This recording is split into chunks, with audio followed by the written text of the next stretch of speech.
नमस्कार श्रोतावृन्द तथा दर्शकवृन्द, खरसाङको सेरोफेरो च्यानलमा म नन्दन शर्मा तपाईँहरूलाई हार्दिक स्वागत जनाउँदछु।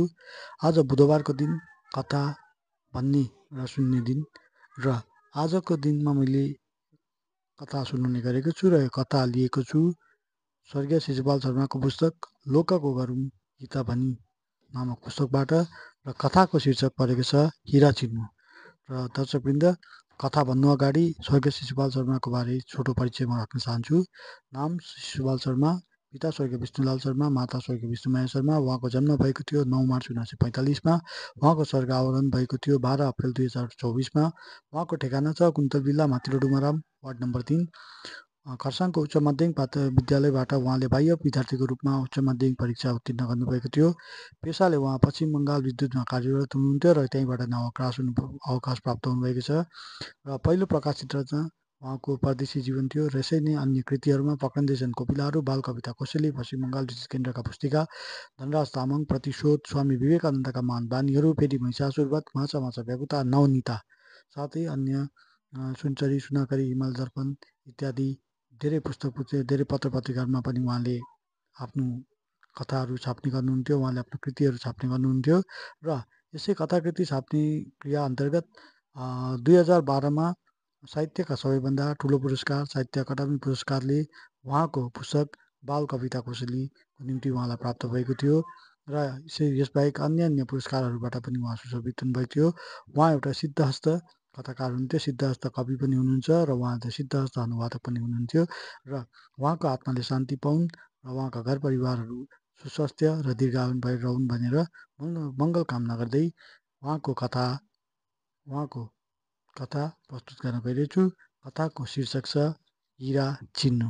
धन्यवाद। प्रस्तुत छ कथा हिरा चिन्नु, शिशुपाल शर्माद्वारा कृत।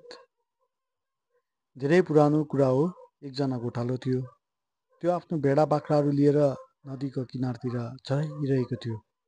अचानक त्यसले एउटा चम्किलो पत्थर देख्यो। त्यसले त्यो पत्थर टिपेर घरतिर लग्यो। बाटोमा त्यसले एकजना बनिया भेटायो।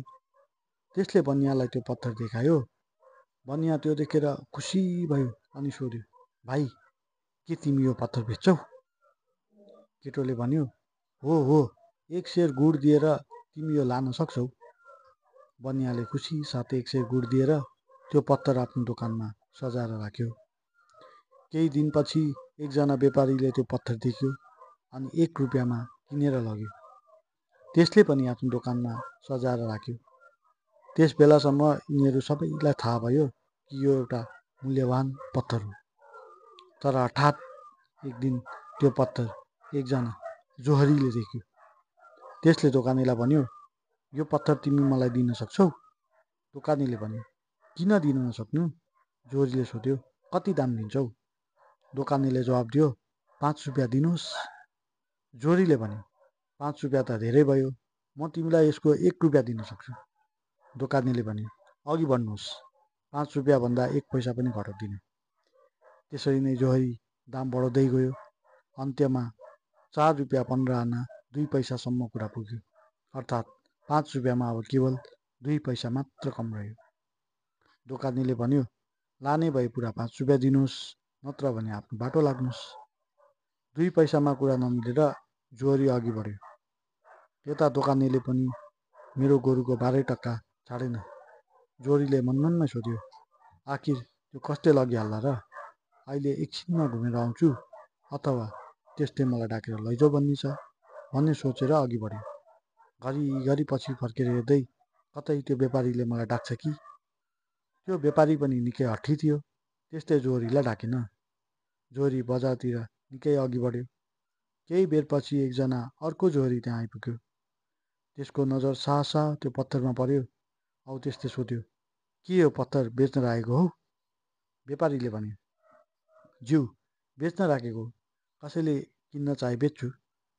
जोहरीले भन्यो, म यो किन्न चाहन्छु, कतिमा दिन्छौ? व्यापारी बाठो थियो। त्यसले अनुमान लायो कि यो पत्थर निकै काम गरेछ। त्यसले भन्यो, 20 रुपियाँ दिन सक्नुहुन्छ भने लानुहोस्। त्यो दोस्रो जोहरीले तुरन्तै झोलाबाट 20 रुपियाँ निकालेर दियो। अनि पत्थर लिएर गयो। त्यसको केही बेरपछि त्यो पहिलो जोडी त्यही दोकानमा आइपुग्यो, तर त्यहाँ पत्थर नदेखेर आत्तिएर यताउता हेर्न लाग्यो। अन्तमा निकै आत्तिएको स्वरमा व्यापारीलाई सोध्यो, खोइ भाइ, तिमीले त्यो पत्थर कहाँ राख्यौ? व्यापारीले भन्यो, मेरो दोकानको राख्ने ठाउँ यही हो, अरू कहाँ राख्ने र? मैले त्यो बेचिदिएँ। जोरीले आफू ठगिए झै भएर भन्यो, बेचिदियो अरे? साँच्चै हो र? व्यापारीले भन्यो, सबै तिमी जस्तो चिच्चा कहाँ हुन्छन् र? तिमीले त्यस बेला किन्न चाहेनौ, अहिले पछुतो गर्छौ? त्यस बेला जोरीले सोध्यो, ठिकै छ, तिमीले राम्रै गर्यौ, तर तिमीले त्यो कतिमा बेच्यौ? व्यापारीले भन्यो, पुरा 20 रुपियाँमा बेचे। जसले त्यो किन्यो उसले एकपल्ट पनि दाम घटाउने कुरै गरेन।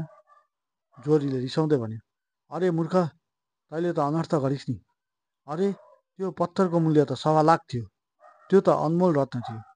व्यापारीले भन्यो, श्रीमानजी, म त ठगिनँ, बरु तपाईँ पो नराम्रो घतले ठगिनु भयो। म त पत्थर चिन्दिनँ थिएँ, 1 रुपियाँमा किनेको थिएँ, 20 रुपियाँमा बेचेँ, तर धन्य हो तपाईँको पारखी नजर। 2 पैसाको निम्ति 1.25 लाखको रत्न गुमाउनु भयो। माल पाएर पनि चाल पाउनु भएन। अब भन्नुहोस् त, मूर्ख म हो कि तपाईँ?